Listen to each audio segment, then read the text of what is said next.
Hey everyone, Schweik here. You may know me from our game Synthetic Legion Rising, or my Killing Floor with workshop skins, or some other stuff. And today I'm going to show you some very cool volume builder tricks for Cinema 4D, especially targeted at the game art, high poly, low poly baking workflow, but also amazing for anything else. For example, have a look at this oil pump. This is completely done with volume builder. I did not sculpt, I did not high poly subdivision anything. All this detail was all done with the volume builder. And look at that fancy animation. Yeah. Here you can see this is a baked mesh, very low poly, and great details.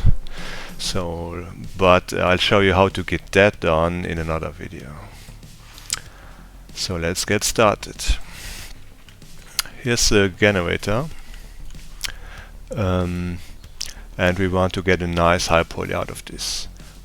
And but I know you're here for the welding seams. Here's a very cool trick to get some very cool welding seams. So to start, let's say I want one here, and maybe I want this. I don't want to overdo it. Also, this mesh is meant to be viewed from a distance, so I can't put too many small details that will just add visual noise. So to start, we are using for this we are using the Cinema 4D function, which is edge to spline here. You can open the search command with Shift-C, very useful. And to get our spline, we use the wing selection or whatever is convenient. And we take this one, and I don't have this one visible because it's inside the mesh and I didn't model this exactly. So how do I get this without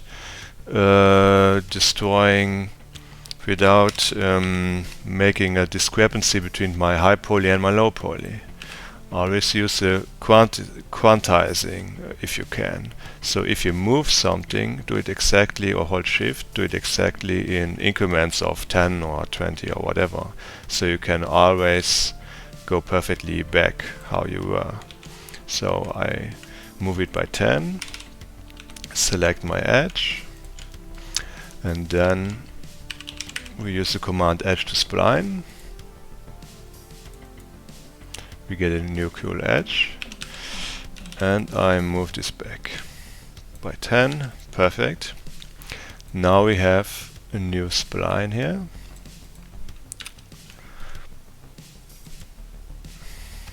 Nice. Maybe this needs some adjusting because here it's inside the mesh, so I turn this a bit so we get a better angle. This one should be fine. This was my old test.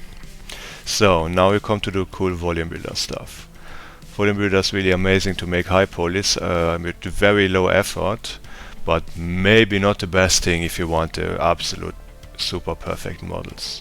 But it's very great to get a good diminishing return in quality, or if you are lazy like me and just need to push out a lot of stuff while doing other content as well. So we can see here our spline is in the volume builder. I assume you know how to use the volume builder. Basically just create a volume builder from here, whoops, and drag anything you want inside it in the stack. Now, not to forget, we have options for our spline here. If you group it, however, in a group, you don't have the spline options, and it will use a default option. So make sure to not have the spline grouped with your other models. So it needs to be separately here in the volume builder. So we have the spline. You already see a bit of it here. And then we can adjust the radius, maybe to 3 centimeters. Now we can see something that already starts to look like a welding seam. Now let's get this down here. I already have a V-shape layer created, but you can just create one here. The V-shape layer is a very cool feature which pushes the boundaries of your voxel geometry outwards or inwards based on this offset here. If I put here 10, it will push the boundary of everything that's below by 10 centimeters. And to get our welding seam effect, we use the new fields, and I already have one shader field here prepared. You can also try it with a random field and a noise, but I do basically the same with the shader field. You just click here, shader field, create a new one. I already have one created, it's here. And then in the shader field, usually it starts like this. You just create a noise, or you create a layer with multiple noises. So, and the noise will affect the geometry of your spline or everything that's below the V-shape layer. So I already have one prepared with a good noise. Paste this back here, and suddenly we have a welding seam effect based on our noise. I did a pretty cheap one with just one, but from a distance this may look pretty good already. You can put multiple layers, tweak this for how long you want, but have it more rough or less, more detailed, whatever. This is basically it. So, nice welding seam. Maybe I want to push this out a bit more.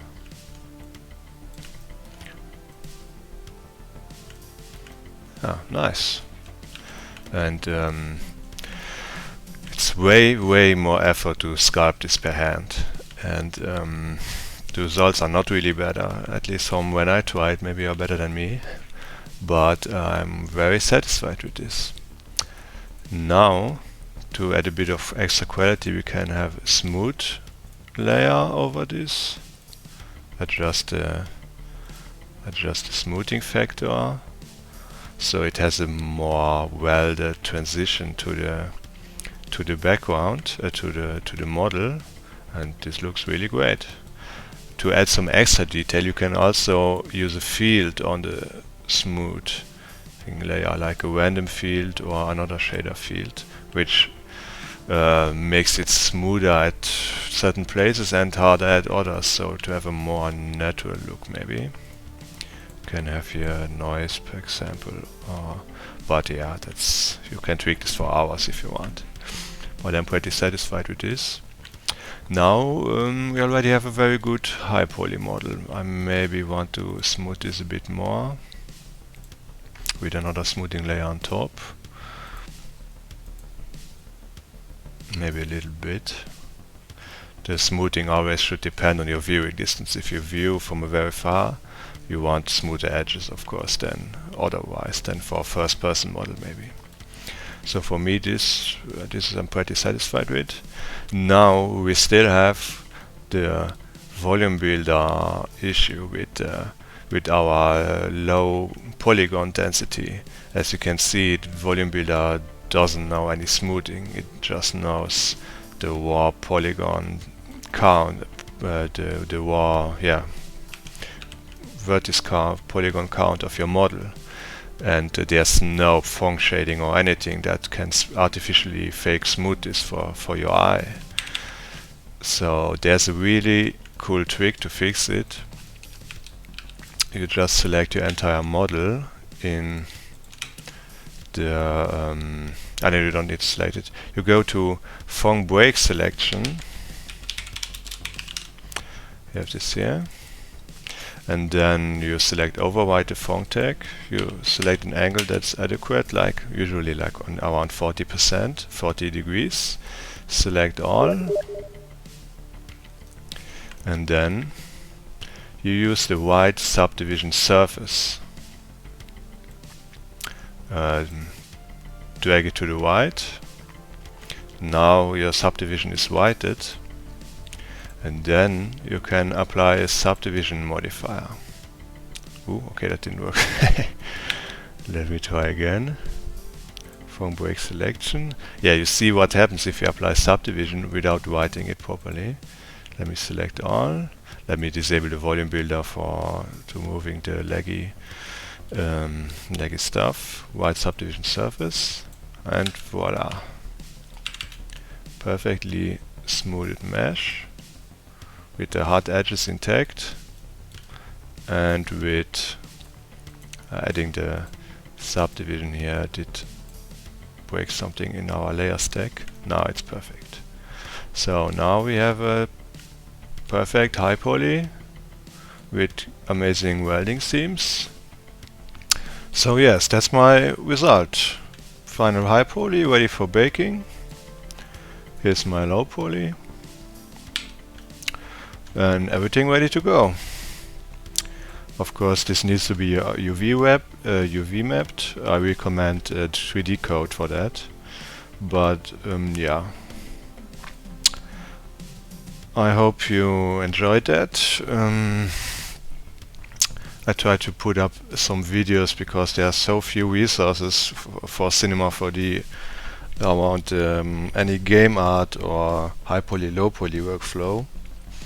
And it took me a long time to learn all that. Yeah, and I find it pretty sad that there's basically nothing around. So I will try to make some videos over the time, and also go out about the smoothing group and how to handle all that, because it's a tremendous complication. Well, it has been for me for many years. And yeah, that's it. Enjoy. See you around.